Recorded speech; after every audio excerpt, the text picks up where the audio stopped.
अस्सलामु अलैकुम नाजरीन। आज की कहानी एक तल्ख कहानी है जिसमें एक लड़की को उसकी शादी वाले दिन ही मनहूस करार दे दिया गया।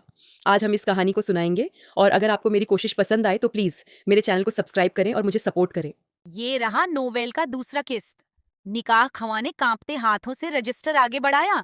हॉल में मौजूद हर शख्स जैसे सांस रोके इस मंजर को देख रहा था।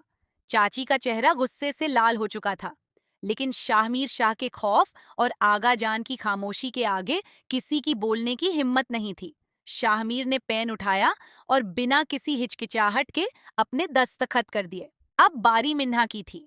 मिन्हा ने कांपते हाथों से पेन पकड़ा।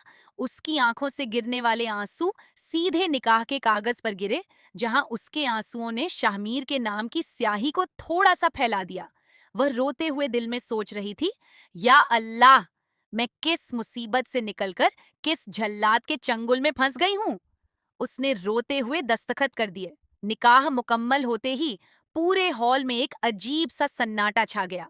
निकाह के तुरंत बाद शाहमीर ने बिना किसी धूमधाम के मिन्हा का हाथ पकड़ा और उसे हॉल से बाहर खड़ी अपनी काली चमकती हुई गाड़ी की तरफ ले जाने लगा। मिन्हा का लाल शादी का जोड़ा अब किसी खुशी का नहीं, बल्कि एक खामोश मातम का लिबास लग रहा था। गाड़ी में बैठते ही शाहमीर ने गाड़ी की रफ्तार बढ़ा दी।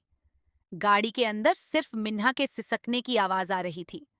शाहमीर ने स्टीयरिंग पर अपनी पकड़ मजबूत करते हुए ठंडे लहजे में कहा, रोना बंद करो मिन्हा शाह। अब तुम शाहमीर शाह की पत्नी हो और मेरी पत्नी की आंखों में मुझे आंसू बिल्कुल पसंद नहीं है।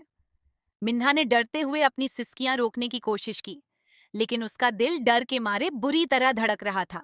वह शाहमीर को एक बेरहम, घमंडी और झल्लाद इंसान समझती थी, जिससे बचने के लिए उसने दूसरी जगह शादी के लिए हाँ की थी।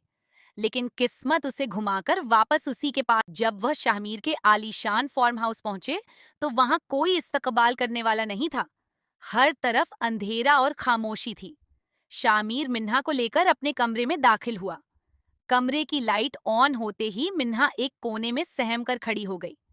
शाहमीर ने अपना शेरवानी का कोट उतारा और मिन्हा के करीब आया। मिन्हा ने डर कर अपनी आंखें बंद कर लीं। उसे लगा कि शायद शाहमीर उस पर गुस्सा करेगा या चची की तरह उसे मनहूस कहेगा, लेकिन तवक्को बरक्स, शाहमीर ने बहुत नरमी से मिन्हा के सर से भारी अरूसी दुपट्टा हटाया। उसके लम्ज में एक अजीब सी तपिश और नरमी थी, जिसने मिन्हा के पूरे वजूद को कपकपा दिया।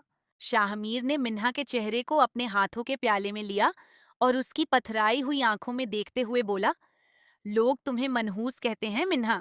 पूरी कहानी सुनने के लिए सब्सक्राइब करें।